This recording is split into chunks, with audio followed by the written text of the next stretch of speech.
What things should I be asking about in seeking a second opinion about my breast cancer? Some important thoughts.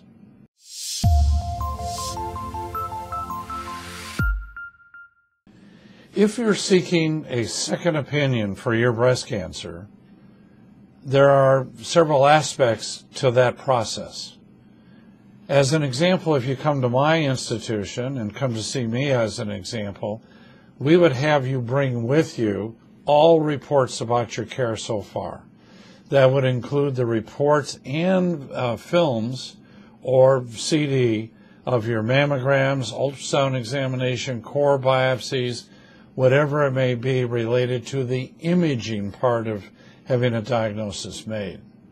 Second, we would ask you to bring with you your pathology slides. These are the slides that were made of the needle biopsy done that made a diagnosis of breast cancer.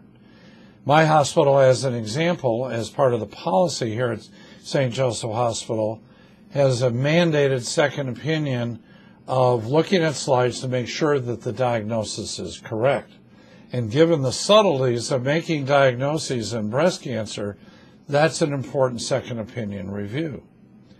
Now, another aspect of second opinion review could be about the surgery that's been recommended. And as I tell patients all the time, we typically have multiple choices of surgery. Breast conservation, with various types of radiation therapy versus mastectomy, with or without reconstruction, oncoplastic reconstruction, nipple-sparing mastectomies, a variety of different surgical options that higher-end institutions can offer. There may be a second opinion needed about whether you need chemotherapy, as an example. And so one of the questions might be, have you had a gene analysis done of the core biopsy or of your tumor? A good example of this would be an Oncotype DX test.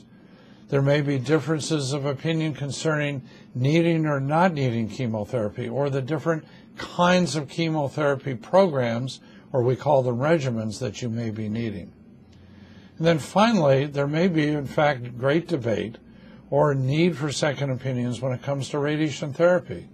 Do I need radiation therapy at all? As an example, in women older than age 70.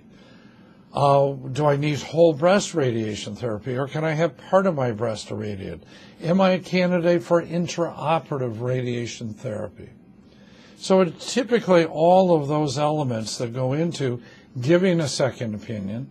At my institution, cases are also presented at a multidisciplinary panel involving all the specialists who, in fact, provide a second opinion on site for the cases diagnosed here, as well as cases from the outside.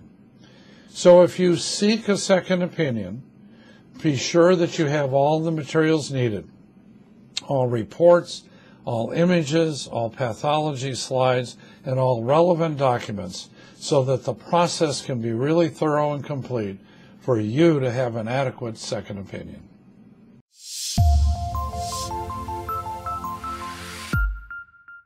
Do you know that not every breast cancer patient needs chemotherapy? Now there's a way to decide if chemotherapy will benefit you based on the unique biology of your tumor. To learn more about the Oncotype DX test and how to discuss it with your doctor, click this button.